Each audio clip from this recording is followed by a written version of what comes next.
चलिए बेटा आज की क्लास स्टार्ट करते हैं। आज का हमारा टॉपिक क्या है? Manager treated as partner of the firm with retrospective effect. ठीक है। अच्छा, इसके अंदर हमें क्या करना है, कैसे करना है? बेटा क्वेश्चन करने से पहले हम टॉपिक को समझते हैं कि हमारे टॉपिक ये है क्या और इसके अंदर हमें करना क्या है। ठीक है। जैसे मान लीजिए ए और बी दो पार्टनर्स हैं, इनका प्रॉफिट शेयरिंग रेशियो दे रखा है 5:3। ठीक है। इनका एक मैनेजर है सी, उसका हम नाम मान लेते हैं सी है। ठीक है। ए और बी जो है ये चाहते हैं कि इनकी फर्म के अंदर और ज़्यादा इन्वेस्टमेंट हो, लेकिन इनके पास एक लिमिटेड क्या कहते हैं कि सोर्स है। ठीक है। अब लिमिटेड सोर्स की वजह से बिजनेस को एक्सपेंड नहीं कर पा रहे हैं, तो ये क्या सोचते हैं कि यार ये जो हमारा पार्टनर है मैनेजर, हम इसको ही क्यों ना अपना एक पार्टनर बना लें। इन्होंने मैनेजर को ये सोचा कि मैनेजर को हम अपना क्या बना लेते हैं, पार्टनर बना लेते हैं। उससे क्या हो जाएगा कि हम फिर 3 पार्टनर्स हो जाएंगे, 3 लोगों की इन्वेस्टमेंट ज़्यादा रहेगी और फिर हम ज़्यादा प्रॉपर्ली अपना वर्क कर पाएंगे और जहाँ पे भी हम बिजनेस को एक्सपेंड करना चाहते हैं वो काम भी कर पाएंगे। आई होप कि आपको ये बातें समझ में आ गई होंगी। ठीक है। तो चलो ए और बी ने मिलकर सी को अपना पार्टनर तो बना लिया। ठीक है। और सी भी इस बात के लिए राजी हो गया कि ठीक है, पहले मैनेजर था, अब मैं आपका पार्टनर बन जाता हूँ। लेकिन बेटा जब ये एज अ पार्टनर इनके साथ ट्रीट होगा, इसके अब 2 कंडीशंस आती हैं। क्या 2 कंडीशन? ये है कि इसका इफेक्ट कब से आएगा। इफेक्ट बोले तो इफेक्ट का मतलब होता है कि एक तो इफेक्ट इसका होता है रेट्रोस्पेक्टिव इफेक्ट, एक होता है प्रोस्पेक्टिव। एक होता है हमारा प्रोस्पेक्टिव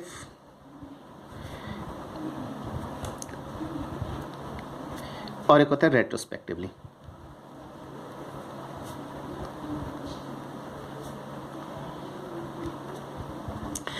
इन्होंने ये कहा कि यार मैनेजर को हम चलो अपना पार्टनर तो बनाते हैं, लेकिन उसका इफेक्ट प्रोस्पेक्टिवली आएगा या रेट्रोस्पेक्टिवली आएगा। इसका मतलब मैं आपको बता देता हूँ। इफेक्ट का मतलब कुछ और नहीं है कि इसे हम पार्टनर कब से ट्रीट करना शुरू करें। देखिए जैसे मान लीजिए कि ये 2 पार्टनर्स हैं और इसे इन्होंने क्या करा कि एज अ पार्टनर ट्रीट करें, तो इन्होंने क्या कहा कि भाई एक काम करते हैं मैनेजर, आज से अब तुम हमारे क्या हुए, पार्टनर हुए, और आज के बाद, ठीक है, वर्ड पे प्लीज थोड़ा कंसंट्रेट करना, आज के बाद हमारा जो भी प्रॉफिट होगा उसके अंदर हम तुम्हें भी हिस्सा देंगे और आज के बाद से अब तुम हमारे क्या नहीं हो, मैनेजर नहीं हो, अब तुम हमारे पार्टनर मान लिए जाओगे। ठीक है। इसे तो बोला जाता है प्रोस्पेक्टिव, जो कि फ्यूचर की बात कर रहा है, आज के बाद। ठीक है। अभी तक क्या हुआ उससे कोई फर्क नहीं पड़ता है। रेट्रोस्पेक्टिव का मतलब क्या होता है? रेट्रोस्पेक्टिवली इफेक्ट का मतलब ये होता है कि हमने इसे अपना पार्टनर बनाया, लेकिन ये पार्टनर हमारा आज से नहीं, ये हमारा कुछ पास्ट से पार्टनर मान लिया जाएगा। ठीक है। यानी कि ये जो सी है वो पार्टनर तो बन गया, बनाया आज है, लेकिन उसका इफेक्ट हमें कब से दिखाना है? पिछले कुछ सालों से। वो कितना भी हो सकता है, वो डिपेंड करता है कि इन्होंने आपस में डिसाइड कैसे करा है।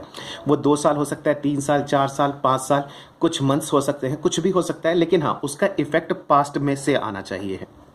ठीक है। तो जैसे हम मान के चल रहे हैं कि ये पिछले 3 साल से इसे क्या मान के चल रहे हैं, पार्टनर। हमने एक एजम्पशन ले ली है क्या कि हम मैनेजर को पिछले 3 साल से अपना पार्टनर ट्रीट करेंगे। ठीक है। तो एक चीज़ यहाँ पे समझने की आप कोशिश कीजिए, क्या कि एक बात बताओ, जब भी ए और बी को कोई भी प्रॉफिट होता होगा, ए और बी को जब प्रॉफिट होता होगा, ठीक है, उस प्रॉफिट में से पहले ये क्या करते होंगे, मैनेजर को, जब ये पार्टनर नहीं था, जब मैनेजर हमारा पार्टनर नहीं था, जब ये सिर्फ मैनेजर ही था, तो सबसे पहले प्रॉफिट में से हम मैनेजर की कुछ पेमेंट करते थे, है ना। और जब मैनेजर की पेमेंट कर दिया करते थे, जैसे मैंने देखो लिख दिया प्रॉफिट माइनस मैनेजर पेमेंट, अब जो भी ये बचता था उसे फिर क्या करते थे कि पार्टनर्स आपस में बांटा करते थे। पहले तो ये हुआ करता होगा। ठीक है। ये बात आप लोगों को समझ में आ गई होगी। क्यों? क्योंकि जो मैनेजर है ये एक आउटसाइडर है और इसका क्या करेंगे, इसकी जो भी पेमेंट होती है वो हमारा चार्ज अगेंस्ट प्रॉफिट होता है, तो सबसे पहले हम इसकी पेमेंट करेंगे और जो बचेगा वो पार्टनर्स के बीच में आएगा। इतनी बात समझ में आ गई होगी, आई होप आपको। चलिए अब आगे समझने की कोशिश करते हैं। लेकिन अब इन्होंने कहा कि भाई हम मैनेजर को जो है, जो पार्टनर मानेंगे, हम पिछले कुछ ईयर के इफेक्ट से मानेंगे। ठीक है।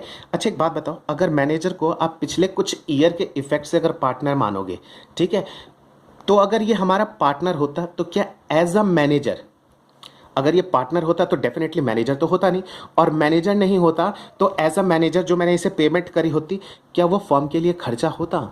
नहीं, वो बिल्कुल भी हमारे लिए खर्चा नहीं होता, वो अभी हमारा प्रॉफिट का पार्ट बन जाता, और प्रॉफिट का पार्ट बन जाता फिर ए बी और पार्टनर सी में जाके वो बढ़ता। ठीक है। क्यों? क्योंकि अब तो ये मैनेजर हमारा ट्रीट होता ही नहीं।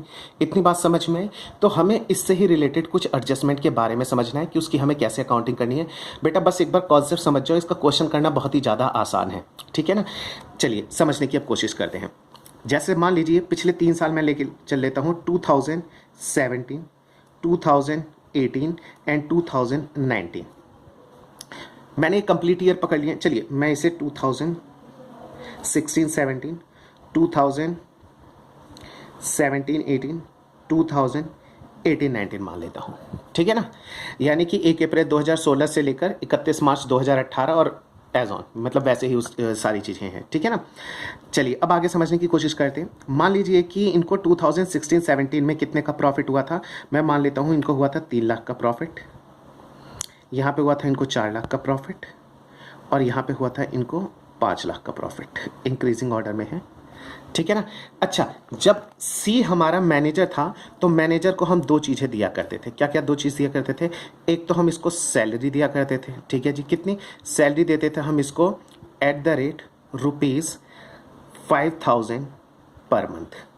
1 महीने के हम 5,000 रुपये दिया करते थे, ठीक है। अच्छा, सेकंड, मैनेजर ने कुछ इन्वेस्ट कर रखा था। इन्वेस्ट का मतलब कुछ डिपॉजिट कर रखा था फर्म के अंदर। डिपॉजिट का मतलब एक तरीके से मैं ब्रैकेट में लिख देता हूँ, लोन इसने दे रखा था फर्म को। कितने का लोन दे रखा था? हम मान लेते हैं 2 लाख रुपए का इसने लोन दे रखा था, जिसके ऊपर इसको इंटरेस्ट मिलता था @ 9%, ठीक है।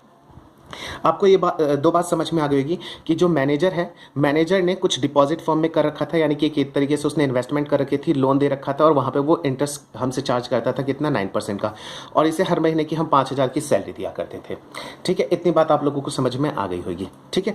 चलिए अब आगे समझने की कोशिश करते हैं। देखिए इतना तो ये हो गया, लेकिन एक बात बताओ कि अगर ये अब हमारा मैनेजर रहा ही नहीं, जब मैनेजर नहीं रहेगा तो हमने इससे कंडीशन रखी थी कि भाई एक काम करते हैं मैनेजर सी, जो तुम घर से कैपिटल लेके आओगे एज अ पार्टनर, तो हम मान लेते हैं कि जो तुमने इन्वेस्टमेंट कर रखी है फॉर्म के अंदर, 2 लाख का लोन हमें दे रखा है, हम इस लोन को ही क्या ट्रीट कर लेंगे?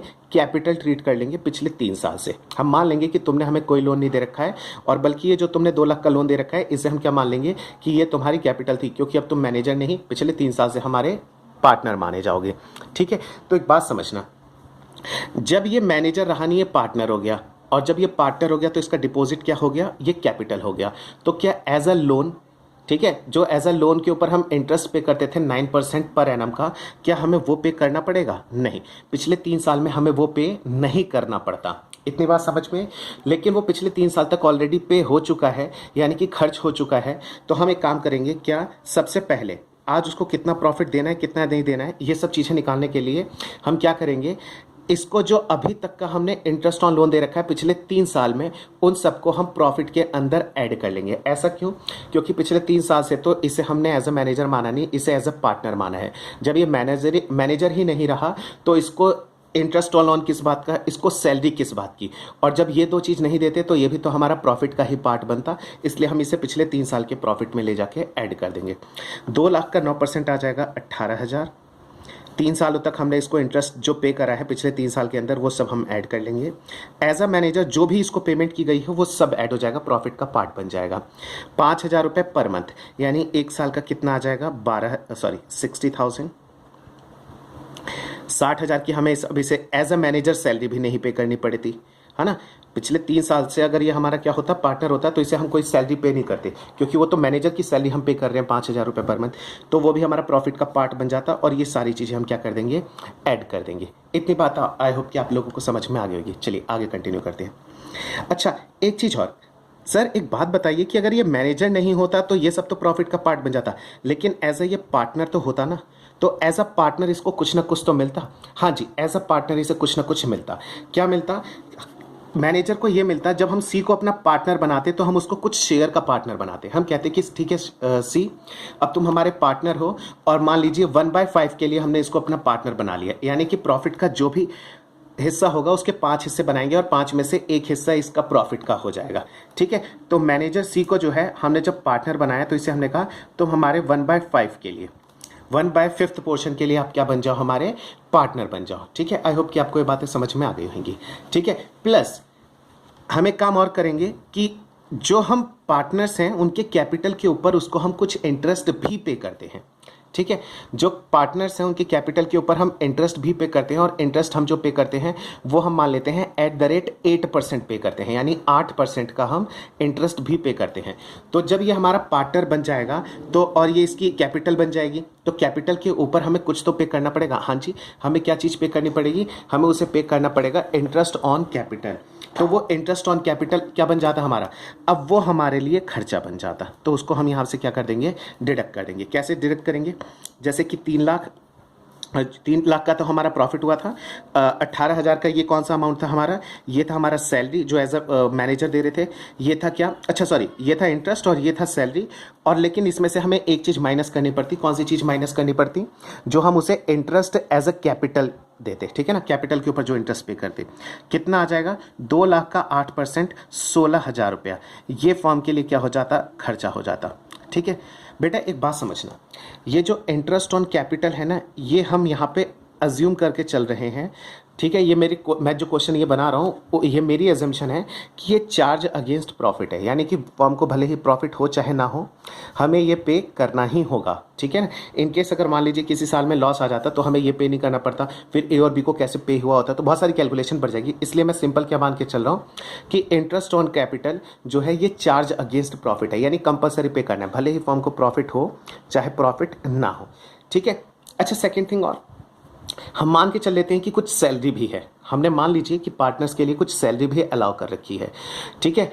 जैसे कि ए और बी है तो वो एज अ पार्टनर सैलरी लेते थे, कितना, कुछ भी आप मान सकते हैं, 10,000, 20,000, 30,000, चलिए हम 20,000 रुपये की सैलरी मान के चल लेते हैं कि हर पार्टनर को हम क्या करते हैं, सैलरी देते हैं 20,000 की, और इसे एज अ पार्टनर अगर हम सैलरी देते 20,000 रुपये की, तो वो भी हमारे यहाँ से क्या हो जाएगा, डिडक्ट हो जाएगा। आई होप कि आपको ये बातें समझ में आ गई होंगी, ठीक है। अच्छा, एक बात बताओ कि 2016-17 में जो मुझे 3 लाख का प्रॉफिट हुआ था, समझना 3 लाख का जो मुझे प्रॉफिट हुआ था, ठीक है, इसमें से फिर मैंने और क्या करा, जो 3 लाख का प्रॉफिट हुआ था प्लस इसमें मैंने जो एज अ मैनेजर जो मैंने पेमेंट करी थी वो नहीं करनी पड़ती और मेरा प्रॉफिट का पार्ट बन जाता, कितना, 18 और 60 यानी कि 78,000। तो 78,000 मैं क्या कर दूंगा, ऐड कर दूंगा। हाँ, लेकिन मुझे एज अ पार्टनर उससे 16,000 और 20,000 यानी ये 36,000 देने पड़ते, मैं इसे कर देता हूँ माइनस, यानी कि टोटल मेरा उस साल का प्रॉफिट कितना होता, 3,42,000 रुपये होता। बेटा ये मेरा एडजस्टेड डिविजिबल प्रॉफिट निकल के आया है। एडजस्टेड डिविजिबल का मतलब क्या है, जो प्रॉफिट सीधे बटने के लिए तैयार है। क्यों, क्योंकि देखो इसमें से मैंने आईओसी भी माइनस कर दिया, पार्टनर की सैलरी भी माइनस कर दी है, ठीक है ना, तो इसमें से सारी चीज़ मैं माइनस कर चुका हूँ, ये प्रॉफिट सीधे हमारा बटने के लिए तैयार है। और जो दूसरे पार्टनर्स हैं, कौन कौन, ए और बी, उनको जो मैं आईओसी दे चुका हूँ वो कंपलसरी चार्ज था, वो ऑलरेडी सब कुछ डिडक्टेड है, उसके डिडक्शन के बाद का ये सारा प्रॉफिट है हमारा, ठीक है। चलिए अब आगे करते हैं कंटिन्यू। दूसरे साल का 4 लाख में हम कितना ऐड कर देंगे, 78,000 ऐड कर देंगे, और यहाँ पे 36,000 हम क्या कर देंगे, माइनस कर देंगे, आ जाएगा 4,42,000। चलिए नेक्स्ट, इसका कितना निकल के आ जाएगा, अच्छा ये सेम मैंने अमाउंट लिया तो ये निकल के आ जाएगा 5,42,000। एक बार फिर भी क्रॉस चेक कर लेते हैं, 5 lakh plus 18 plus 60 minus 16 minus 20, ये आ जाएगा 5,42,000। यानी पिछले 3 साल का जो हमारा टोटल एडजस्टेड प्रॉफिट निकल के वो कितना निकल के आ जाएगा, 5,42,000 प्लस 4,42,000 प्लस 3,42,000, यानी कि टोटल कितना निकल के आ जाएगा, 13,26,000। पिछले 3 साल का जो हमारा प्रॉफिट निकल के आ गया वो आ गया निकल के 13,26,000। अच्छा, ये जो हमारा डिविजुअल प्रॉफिट है 13,26,000, इसमें हम क्या करेंगे, इसमें हम सी का शेयर है 1/5 का, वो हम पे कर देंगे। तो हम लिखेंगे 13,26,000 के अंदर जो हमने मैनेजर को पार्टनर बनाया उसका शेयर कितना निकल के आ जाएगा, डिवाइडेड बाय 5, यानी कि 2,65,200। अब बहुत ध्यान से सुनना, ये जो निकल के आया है ये है हमारा प्रॉफिट का शेयर, ठीक है। ये प्रॉफिट का शेयर निकल के आया है किसका, ये जो मैनेजर को मैंने पार्टनर बनाया उसका प्रॉफिट का शेयर निकल के आया 2,65,200। अच्छा, उसका आईओसी भी तो निकल के आया था, इंटरेस्ट ऑन कैपिटल में उसका टोटल शेयर कितना था, ये रहा 16,000 16,000 16,000, 16 एकम 16, 16 दूनी 32, 16 तीन 48, यानी कि 48,000 तो आ जाएंगे ये, यानी कि 48,000, 16,000 इंटू 3, ये आ जाएगा 48,000। नेक्स्ट, ये 20,000 की जो सैलरी देनी थी टोटल कितना आ जाएगा, 60,000।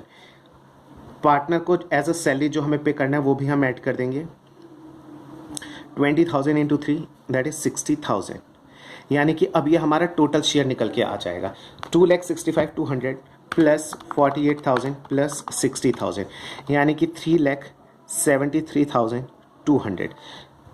यानी कि अगर मैनेजर सी जो है अगर ये हमारा मैनेजर ना होकर पार्टनर होता तो पिछले 3 सालों में प्रॉफिट का हिस्सा इसका बनता 2,65,200, इसका इंटरेस्ट ऑन कैपिटल बनता 48, इसकी सैलरी बनती 60,000 रुपये, और इससे पिछले 3 साल का टोटल इसकी जो इनकम बनती वो कितनी बनती 3,73,200। ठीक है, आई होप कि आपको ये बातें समझ में आ गई होंगी।